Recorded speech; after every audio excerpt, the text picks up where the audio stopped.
How's it going, guys, and welcome back to the channel. Today we've got another automotive news video, and today we're going to be talking about the very interesting new 2023 Dodge Hornet. Now, the release of this new crossover hybrid SUV that's going to be offered by Dodge kind of almost slipped under the radar a little bit because it was released on the same exact day last week as the new EV Charger Daytona. I know I just posted a video on this new Charger Daytona yesterday, and honestly, there has been a lot of just Dodge in the news recently, but it's certainly been because of these new two additions. And definitely be sure to stick to the end of today's video because we are going to be going over some of the predicted pricing numbers of this new Hornet. But yeah, I have to say, obviously at a very first initial brief glance of it, I honestly really like this addition by Dodge. Obviously, they're going towards a more electrified future, as are many other manufacturers nowadays,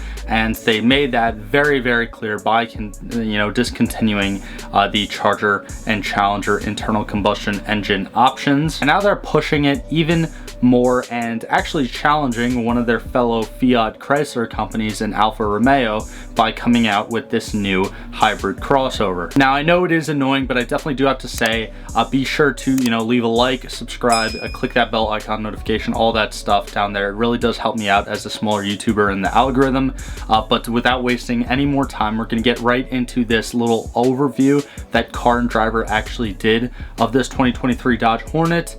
And I'm just going to kind of summarize or paraphrase this first little part of the article right here. It basically states that this new Hornet is obviously, like I kind of mentioned before, going to be the main competition to the new Alfa Romeo Tonale.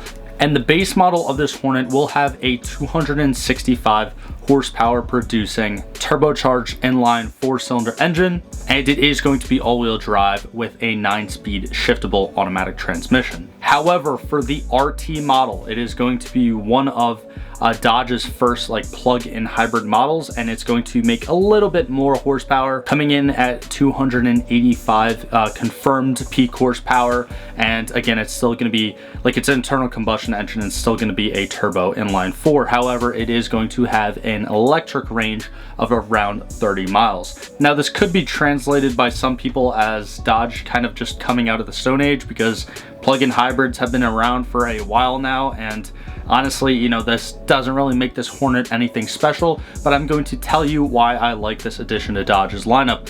Number one, obviously with the addition of an electric Charger and probably an electric Challenger too in this next generation, I do appreciate the fact that this model name is going to be Hornet.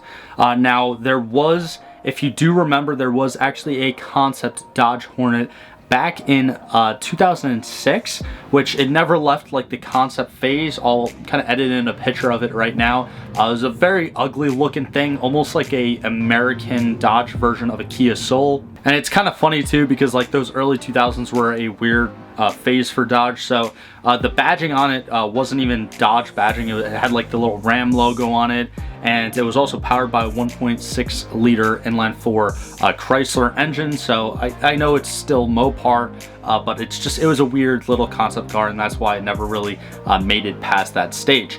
Now, if you are a older muscle car fan, you would also recognize the Hornet from the old AMC Hornet, or at least the name Hornet from the old AMC Hornet. Now, I don't know if you would really consider AMC to, I guess, technically be a Mopar brand or not, because it wasn't initially, but then it was actually brought out by Chrysler in 1987. So I guess you could, definitely consider AMC to kind of be a Mopar brand, because a lot of their cars that were made after the fact, like the Eagle Talon and some of the Jeeps or whatever, are obviously, Mopar vehicles, or at least they're considered to be Mopar vehicles by most people.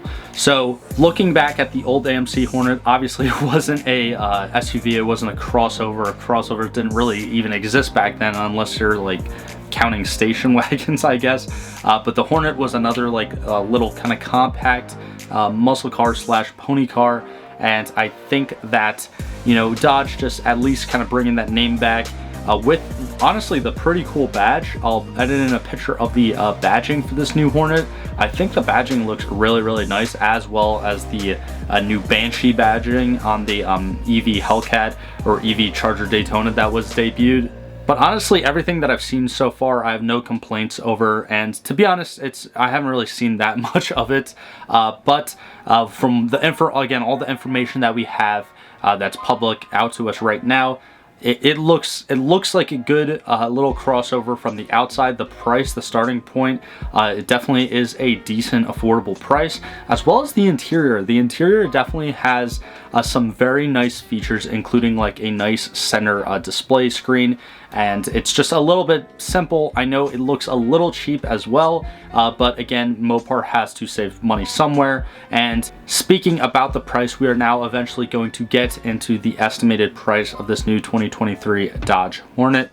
And this is all speculative, posted by Car and Driver on the same article, but the only confirmed numbers to us right now are the GT and the GT Plus, with the GT coming in at a little over $31,500 US, with the GT Plus being basically $5,000 more at $36,590. Now, we already do know that the RT model is going to be offered, and it is going to be in between the GT and the GT Plus when it comes to pricing, as well as the top of the line Citadel trim. However, there wasn't, I think, any solid confirmation on there being like a base SXT trim available.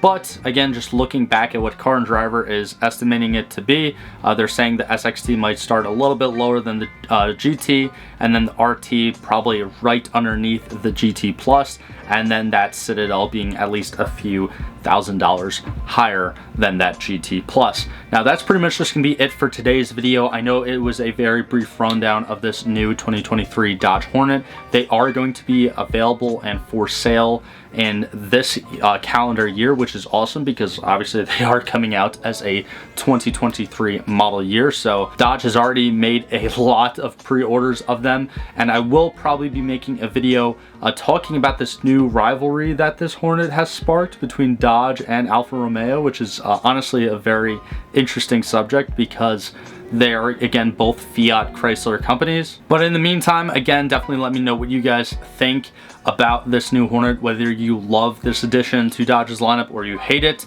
and also let me know what you think of the design. I personally don't really tend to like crossovers. I think the majority of them are ugly. I know some people were kind of hating on this Hornet's design, but I honestly really love it. Between the lighting in both the front and the rear, and just the overall kind of front fascia, it looks a little aggressive, but not too aggressive for a crossover. So again, let me know your opinions of it down in the comments below. Again, definitely be sure to leave a like, subscribe, click the bell icon to turn on post notifications, all that stuff. It really helps me out a lot. And like always, thank you guys so much for the ongoing support, and I will see you in the next one.